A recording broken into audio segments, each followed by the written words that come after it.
السلام عليكم يا غاليات في فضاء خديجة، فضاء الحب والتقدير للذات. العيد قريب والكل يتحدث عن التنظيف، الحلويات والركض وراء التحضيرات. لكن اليوم أريد أن أسألك: أين أنت من كل هذا؟ هل ستستقبلين العيد وأنت متعبة ومنهكة، أم ستستقبلينه بقلب مطمئن ورح مشعة؟ اليوم سنتعلم كيف نجعل العيد فرصة لنحب أنفسنا أكثر، لا لنهملها. عناية لا واجب، لا تضعي الماسك أو تهتمي ببشرتك لأنك مضطرة أمام الضيوف. افعلي ذلك كرسالة حب لجسدك الذي يتعب معك طوال السنة. حمام السكينة، خصصي ليلة العيد وقت الاستحمام بهدوء. استخدمي شموعاً أو روائح تحبينها. اشعري بالماء يغسل عنك تعب الأيام الماضية. الأناقة المريحة، اختاري لبس العيد الذي يجعلك تشعرين بالثقة والراحة. لا تضغطي على نفسك بموضة لا تشبهك. حب الذات هو أن تكوني أنت في أجمل صورة ترتاحين لها. قاعدة 80%: ليس ضرورياً أن يكون البيت مثالياً لدرجة الانهيار الجسدي.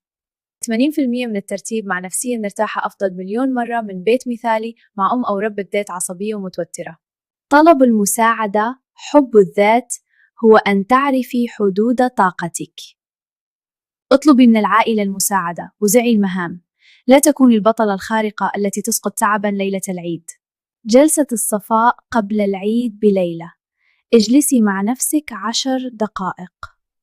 سامحي نفسك على تقصير حدث في رمضان أو في الشهور الماضية. العيد هو ولادة جديدة لتقديرك لذاتك. الاستغناء عن المثالية. اقبلي أن الأمور قد لا تسير دائما كما خططت، ربما حلوة لم تنجح أو تأخير في الترتيب.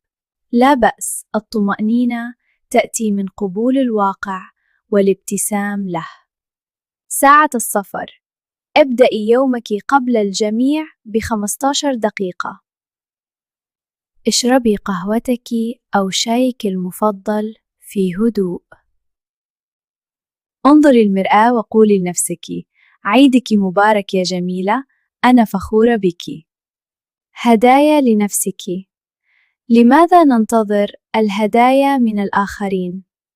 اشتري لنفسك شيئاً بسيطاً، كتاب، عطر أو حتى وردة، وضعيها بجانب سريرك لتفتحيها صباح العيد. الكلمات السلبية: إذا واجهت انتقادات أو أسئلة فضولية من الأقارب، تذكري أن قيمتك تنبع من داخلك وليس من رأيهم. تنفسي بعمق، ابتسمي ببرود، ولا تسمحي لأحد بكسر طمأنينتك. في النهاية يا غاليات، العيد الحقيقي هو حين تتصالحين مع نفسك وتكونين راضية ومطمئنة.